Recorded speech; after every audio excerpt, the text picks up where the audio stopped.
Hello everyone. Today I'm reviewing Star Wars Episode 2 Attack of the Clones.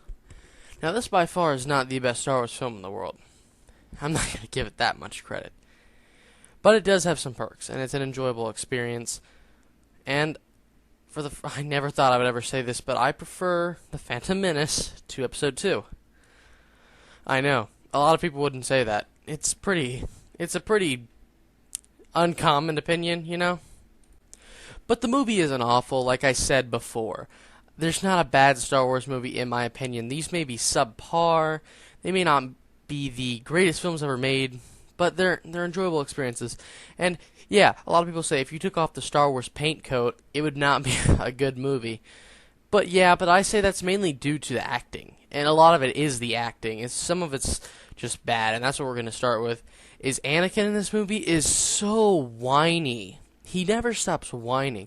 He speaks like this and talks like this. And he does deliver some good lines, and he does make some good. His performance is alright. It's not the best. Jake Lloyd did a better job in Episode 1, but it's just alright. It's okay. I can't say it's the worst thing I've ever seen, but it's just when he whines and it's all pervy towards Padme, it's not fun to watch. It's really awkward, actually. Seeing it first when Padme doesn't like him, and even later on, it's still really creepy. He's a creeper early on, but it's just that's another thing. Is the romance is awful. Oh my god, it was horribly done. I couldn't care less about Padme and Anakin. I do later on in Episode 3, but it's just so badly done. They contradict themselves all the time. Anakin's just a whiny brat who can't get what he wants, and it's no fun. It's not interesting. You know, pretty much through every romantic scene, and that's a lot of this movie, because this movie is trying to introduce Padme as a romantic interest to Anakin to, set up Luke and Leia's birth. And that's what this movie does, and that's its goal, is to set that up. But they can't do it right, and so the main goal of this movie falls flat. It also introduces the clones, which are a large part, and they do that fairly well, but the movie is called Attack of the Clones, and the clones are in it for like 20 minutes, maybe. Probably less than that. They're in at the end of the movie, and they come in, they're badass and everything. I love the clones, don't get me wrong, but they're underused. They could have used them more and better, and it's dumb. They should have used the clones more. Geonosis was cool. The factory scene was actually something that I liked near the end with Anakin and Padme. That was an interesting little bit. And then once they got caught by Jango, that was pretty cool and everything. But it was just the fighting in this movie is also somehow worse than The Phantom Menace. Now, like I said, The Phantom Menace had really good choreography, especially near the end. But this movie, it's just like, it pulls another Darth Maul with Anakin getting his arm cut off. Like, Anakin just stands there, and then freaking Count Dooku cuts it off, and it's so dumb. Then he stands there again as he force pushes him away. There's just a bunch of dumb plot elements. Like, it's obviously to move the plot forward, Anakin has to get his arm cut off, he can't fight back now, so it has to be all down to Yoda, and then you introduce Yoda, and then you have his pretty cool fight scene, which is cool, and I like seeing Yoda jump around and, have an awesome lightsaber fight with Count Dooku just as much as the next guy, although some people don't like it. They're like, oh, he should be wise and old, and I'm like, no, well, that's how he was. He is, in the future, wise, and he's a master, but, when he does need to fight, he will fight. And it's just, Yoda, it's cool. I just wish there was a little bit more.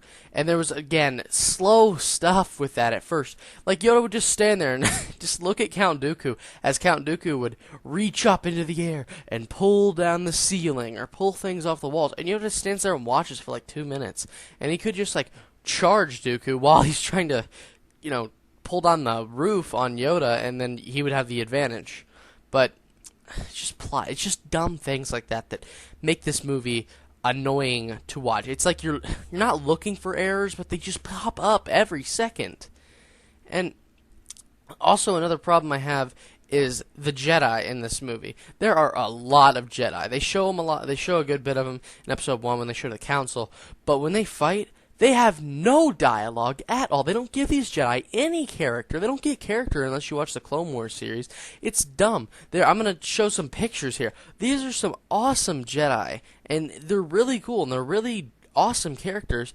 But then when Order 66 happens, it's like, oh, that's sad. Jedi are dying, but that's the extent of it, because you don't have any characterization. They don't even speak once. There's no dialogue. They just kill stuff every once in a while, and then you maybe see them standing around or something in the temple. It's boring and dumb. I don't know why they didn't give the people some more freaking dialogue, at least something. I mean, Kit Fisto, Luminar Unduli, these are just awesome characters, and they don't get any dialogue until the Clone Wars. The next thing that was actually quite nice was seeing Jango Fett. Obviously, Jango Fett. Everyone loves Jango Fett. It's pretty badass. His scene on Kamino was really good. There's a lot of, even before Obi-Wan and Jango had their little fight scene, there was a lot of intensity between them.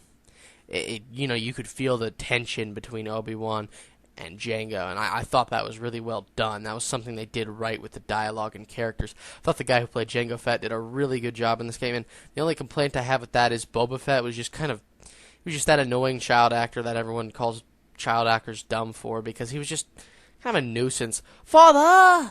Stuff like that. It's just bothersome. I don't know. They could have just made him silent like he basically was in the original trilogy, and then, that would have made sense.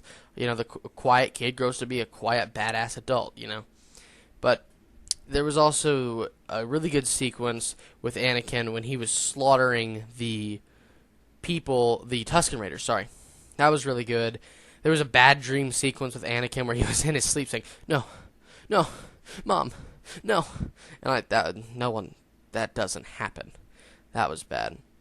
But one thing I want to add before I finish here is the CG in this movie is a lot. It's a definite step up from Episode 1. It holds up still. Like, I didn't find myself in disbelief when I was looking at things anymore.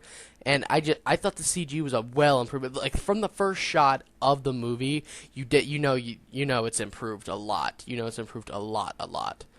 So, but that's my review for Star Wars Episode 2.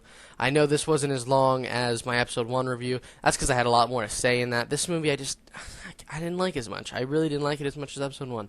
I'm going to give this movie a 4 out of 10, and I really think it deserves that, because I did say a lot of pluses about this movie, but overall it's about the watch experience, and when you're watching the movie, you just don't enjoy it that much. It's hard to enjoy.